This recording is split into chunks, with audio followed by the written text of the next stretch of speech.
If you are struggling to hit the ranks in FUT Champions that you want and you think tactics could be a way to get you into that next rank, this tactic is going to be for you. Today we are talking about the staple 4-4-2. This is a formation that has been so good with pro players, your average players, top level players across the board because it is so sound defensively and still very, very good in the attack. It's one of my favorites. I didn't used to like it in previous years, but now I've kind of understood how to attack in this formation. I certainly enjoy it so much more. So we're going to go through and break down the tactics for you, talk to you about how you want this formation to play, what sort of players you need in each position, and obviously the player instructions as well. So when it comes to defensive style, this is going to work on new gen and old gen. We are at a stage in the game now where everyone has crazy items, crazy cards across the board. So stamina is in 95, 96 for pretty much most players. What that means is you can actually run a very heavy press should you wish to. Now, obviously, the con to running a heavy press is that you leave more space in behind. You leave yourself open on the counter for the opponent to exploit.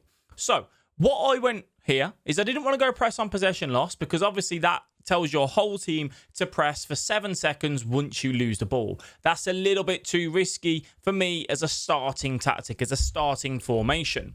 Now, I decided, let's go with pressure on heavy touch. What does this actually do? It essentially means as the opponent is about to lay the ball out into their midfielder, into their defender, whoever it is, the game will identify, okay, that pass was a little bit wayward. It's actually quite a heavy ball. So the opponent might take a heavy touch, quote unquote. Really, for yourselves, though, what it means is you've got a chance of winning the ball high up the pitch. And if you can win the ball high up the pitch, it can lead to opportunities, shots on goal, and hopefully goals in return as well. The con to this is that if the opponent does beat the press and say your centre mid, for example, does step up to press on that heavy touch, they may be caught out of position. So you have to be aware of this. You have to manually pull them back if obviously this is an issue. What I would say to you is if you really don't like the press yourself, you'd rather just keep things neutral, compact, and kind of contain, you can move this on to balanced. It really isn't an issue.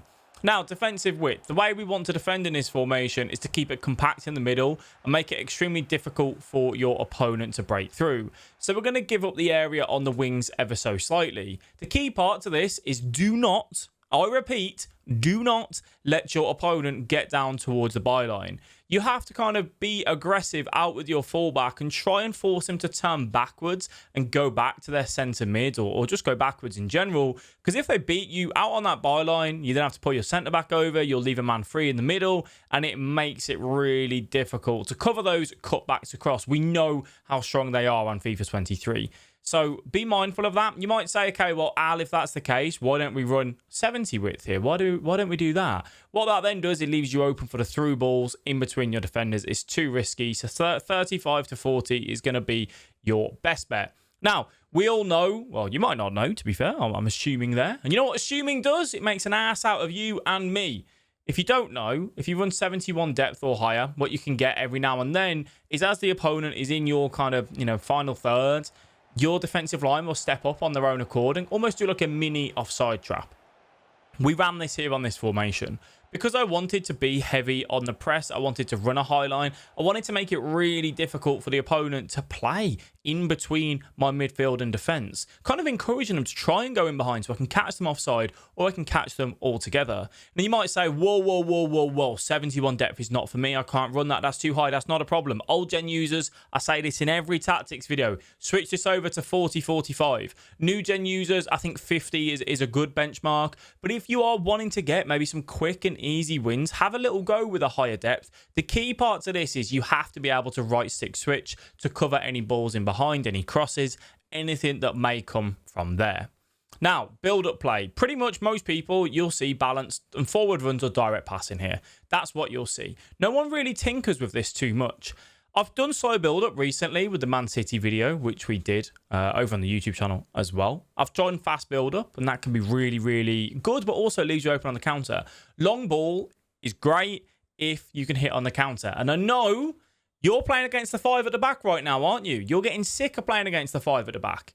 The 5 at the back, yes, there's formations that work better against it, but you could run this formation into a 5 at the back and run long ball and then run direct passing. And do you know what we're doing? We're looking to hit quick on the counter. We want to break when they only have 2 to 3 defenders. Their wing backs are going to be high up the pitch, and that is why we have long ball on. And you might say, okay, well, how does this work if I don't run against the 5 at the back? You still can look to hit quick on the counter. And then if you don't have the opportunity to lay the ball in behind, beat your man with that step over, out on the wing, up against the centre-back, just recycle, just go back. It's not a problem. The direct passing will help you with that as well in that final third. Now, for our width, I want it to be fairly wide here. I really like how the left mid and right mid sit when we run 60 width. It basically means you have a bit more of a 1v1 battle with your winger and their fullback, which can be really good in those areas when they're playing a 4 at the back. If they're playing a 5 at the back, if you hit quick on the counter, what does that width do, having that nice and wide? It actually brings out one of their centre-backs even more, and it allows you to isolate the man in the middle with that central centre-back. Works really, really well. And then for our players in box, we do actually go with 6 here. 6 tends to be my go-to. It just encourages your right mid when the ball's on the left side to get into the box as well. And maybe for one of your CMs to kind of sit in and around there. And then I go 1 corners and 1 free kicks. As always, if you are enjoying these tactics videos, please do me a massive favour. Leave a like and subscribe to the channel. Twitch.tv/alexbee official. We stream daily. You can come over, ask me any questions with regards to these formations. Now, into our instructions, we do run get in behind and stay forward. What I want here is a striker that is quick, that can hold up the ball and can head the ball. Ideally, Haaland, Lewandowski, Tammy Abraham, those sort of players is what you want here. To the right-hand side, we run completely balanced. This is your Mbappes, your Jarzinhos, whoever you're putting up front who's quick, nimble, skill move, and very good in that area. If you have a right footer as your target man, I was using Haaland on this left-hand side, just switch them round. It doesn't matter. You can put them either way that you want. Not an issue whatsoever. For your left mid and for your right mid, we're going to go stay wide and get into the box across. The stay wide instruction is purely to, again, really isolate in that 1v1 duel out on that wing. That is the exact reason why we've done that, along with that 60 width to help encourage that. Get into the box for cross. If the ball is on the right-hand side of the screen, we want our left winger getting into the box for that cutback, for that sweat at the back stick, you name it. For our CDMs, your more defensive-minded ones, stay back while attacking, cover centre. It's very simple. It works absolutely perfectly. This is your Tonalis, your Kantes, your Vieiras, the holding DMs that you want, that don't really want to go forward.